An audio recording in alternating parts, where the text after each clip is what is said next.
साहब सिंह सैनी राजनीति में अपना किसको गुरु मानते हैं?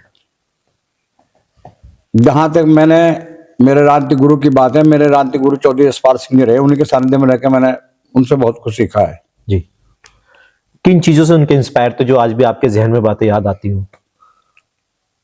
उस आदमी के पास बैठ के पता लगता था किसी नेता से बात हुई है। मैं बहुत लोगों के सानिध्य में रहा हूँ, बहुत लोग मैंने राजनीति में देखे, लेकिन मेरे राजनीति में सबसे पहले जो मेरे राजनीतिक गुरु रहे चौधरी यशपाल सिंह रहे, और वो अपने आप में एक बहुत बड़ी शख्सियत थे, पॉलिटिकली राजनीतिक बहुत बड़ी शख्सियत थे, और उनके पास बैठ के ये लगता था कि हम किसी पॉलिटिकल आदमी से बात कर रहे हैं। उसके बाद मुझे जितेंद्र प्रसाद जी सीखने का मौका मिला, मैं माननीय मुलायम सिंह जी से बहुत कुछ सीखने का मौका मिला, उनके के मैं बहुत नजदीक रहा हूँ। जो लोग उनके साथ 20-30 साल से रहे, वो लोग इतना नजदीक नहीं रहे होंगे जितना नजदीक मैं माननीय मुलायम सिंह जी का रहा हूँ। उनसे भी मैंने बहुत कुछ सीखने का मौका मिला, माननीय मुलायम सिंह जी से। और जितेंद्र प्रसाद जी से, जैसा कहा कि जितेंद्र प्रसाद जी से भी मुझे बहुत कुछ सीखने, उनके भी बहुत करीब रहा, उनसे मुझे कुछ बहुत कुछ सीखने मिला। लेकिन राजनीतिक गुरु जो शुरू से मैं रहा हूँ, करीब 15-16 साल चौधरी यशपाल सिंह के साथ रहा हूँ, मैं कहना बड़े नजदीक से मैंने उस आदमी को पढ़ा। जी, अच्छा, तमाम ऐसे सवाल हमारे पास भी आते हैं कि क्या लगता है कि साहब सिंह सैनी को अपनी राजनीतिक विरासत किसी एक व्यक्ति के ऊपर हाथ रखकर कर देनी चाहिए कि राजनीति में वो मुकाम कायम करे जो आपका रहा है? मैंने पहले कहा आपसे जी कि किसी को जबरदस्ती नहीं लाया जाता। मेरे पिताजी बहुत छोटे किसान थे जी, ना, तो मेरे घर में कोई बहुत बड़े मेरे पिताजी बहुत बड़ा धनाढ्य थे, ना कोई पॉलिटिकल मेरा परिवार था। लेकिन ईश्वर ने मुझे पता नहीं ये ताकत कहाँ से दी, कहाँ न दी। मैं बड़े अब आप ही देख लिए कि आज से स्टूडेंट लाइफ में पहले इंटर कॉलेज में होते थे क्या ना, चुनाव यूनियन के चुनाव हुआ करते थे जी, इंटर कॉलेज हमारे टाइम पे।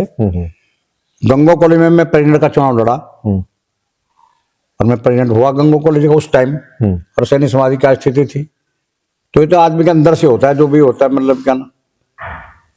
और उसके बाद लगातार मैंने पीछे मुड़कर नहीं देखा कभी, राजनीति के तौर से पीछे मुड़कर देखा। कुछ लोग राजनीति को अपने पर्सनल फायदे के लिए उसको अपनाते हैं, आपने राजनीति को क्यों अपनाया था? समाज की सेवा के लिए या फिर पूरी सहारनपुर वासियों के लिए कुछ अलग ही मन में जज्बा आप करने के लिए? मैं तो आज भी कह रहा हूं आपसे, बार बार उसी बात को मैं दोहरा रहा हूं कि मेरे दिमाग में, मेरे दिल में हमेशा समाज की एक पीड़ा रही है। समाज को जगाने की एक पीड़ा रही है कि जैसे दूसरे समाज एग्रेसिव हैं, जैसे जो चिन्ह उनमें है वो हमारे समाज में होने चाहिए। आखिर हमारे नौजवानों में ऐसी कौन सी कमी है जो वो नहीं कर सकते जो दूसरे लोग करते हैं? मैंने अभी आप सभी ये बात कही है कि मैं आपके माध्यम से अपने नौजवानों से, अपने समाज के नौजवानों से कहना चाहता हूँ कि वो अपनी शक्ति का प्रदर्शन करें। जिस समाज लें, जिस भी समाज में कोई हो, अपनी शक्ति का भीड़ के द्वारा भी, रोड के द्वारा भी प्रदर्शन किया, उसे को नकार नहीं सका है। दलित समाज मायावती जी के नेतृत्व में इकट्ठा हुआ, जो सबसे दबाकुचला समाज था इस क्या ना उत्तर प्रदेश का, मायावती जी के नेतृत्व में इकट्ठा हुआ, और उसने इतिहास किया। इकट्ठा हुआ भीड़ के द्वारा भी और वोट के द्वारा भी। जिसके गले में बहन जी ने क्या ना टिकट डाल के भेज दिया, उसको उसने वोट देने का काम किया, और 4-4 बार मुख्यमंत्री का नाम बहन जी को बनाने का उस दलित समाज ने किया। और आज जो कल तक उनके वोट जबरदस्ती डाल लिया करते थे, मार्शल बिरादरी, उन्हीं के गांव में रह रहे क्या ना दलित समाज, आज किसी की हिम्मत है उनको वोट डाल ले? किसी भी मार्शल बिरादरी, चाहे वो कोई भी हो, एनीबॉडी, कोई भी बिरादरी हो, किसी की हिम्मत है कि उनके वोट डाल ले, अपने आप जबरदस्ती वोट डाल ले? जो आज उनसे वोट मांगने की हिम्मत किसी की नहीं है। तो मैं तो अपने समाज के नौजवानों से यही बात करना, आप क्यों नहीं बन सकते वो जो दबा खुला समाज, जो मजदूर है जी। मेरा समाज तो पूरे उत्तर प्रदेश में छोटा बड़ा किसान है, वो मजदूर है। जब वो इतनी हिम्मत कर सकता है तो मेरे नौजवान साथी, मेरे समाज के नौजवान क्यों नहीं कर सकते? तो एक अहम सवाल पूछना चाहेंगे आपसे, जैसे आपने अभी बहन जी का उदाहरण दिया, बहन जी एक आयरन लेडी भी रही है, 4 बार सीएम रही है। अब मौजूदा जो दौर दिख रहा है, बसपा का जो ग्राफ लगातार गिरता चला गया, उसके पीछे की वजह क्या मानते हैं? बहन जी ने जिस तरह से वो पहले अग्रेसिव होकर चली, उस तरह से नहीं चली, मतलब अग्रेसिव होकर। पता नहीं उनकी क्या मजबूरियां हैं, कौन सी ऐसी मजबूरियां हैं। भाजपा से डर है, ये तो उनसे पूछो भाजपा डर किसे। लेकिन मैं तो बताऊं कौन सी मजबूरी उनकी है, कौन सी मजबूरियां उनकी नहीं है कि किस लिए नहीं करी। लेकिन अगर वो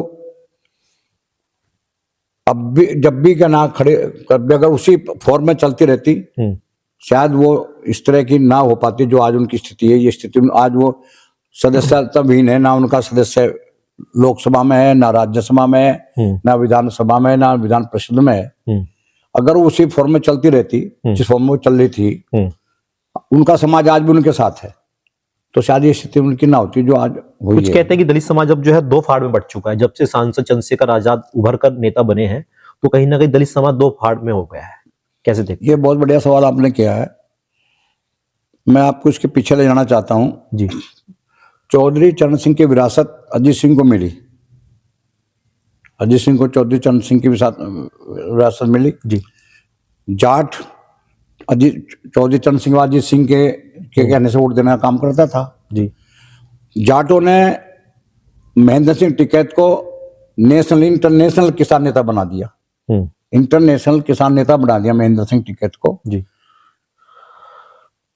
उसके बाद महेंद्र टिकैत को ये हो गया कि जाट तो सब तेरे साथ हैं, और क्या ना तेरा लड़का महेंद्र टिकैत एमपी बन जाएगा, वहां से क्या नाम अमरोहा से चुनाव लड़ेगी। जी।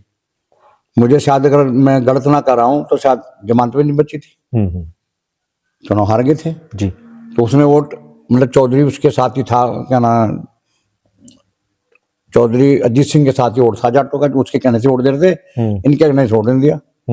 तो अब मेरा कहना है कि आज भी वोट जो है बहन जी के साथ ही वोट है, दलित समाज का बहन जी के साथ ही आज भी, जो मैं महसूस करता हूँ। हो सके मैं गलती पे हूँ। चलिए, बहुत बहुत शुक्रिया अपना कीमती समय देने के लिए। तो ये थे यूपी सरकार में पूर्व कैबिनेट मिनिस्टर रहे साप सिंह सैनी, जिन्होंने हमारे तमाम सवालों पर बेबाकी से अपनी राय रखी। अगर आप इस वीडियो को देख रहे हैं तो आप भी अपनी राय लिखना ना भूलिएगा। आज के लिए फिलहाल इतना ही। नमस्कार।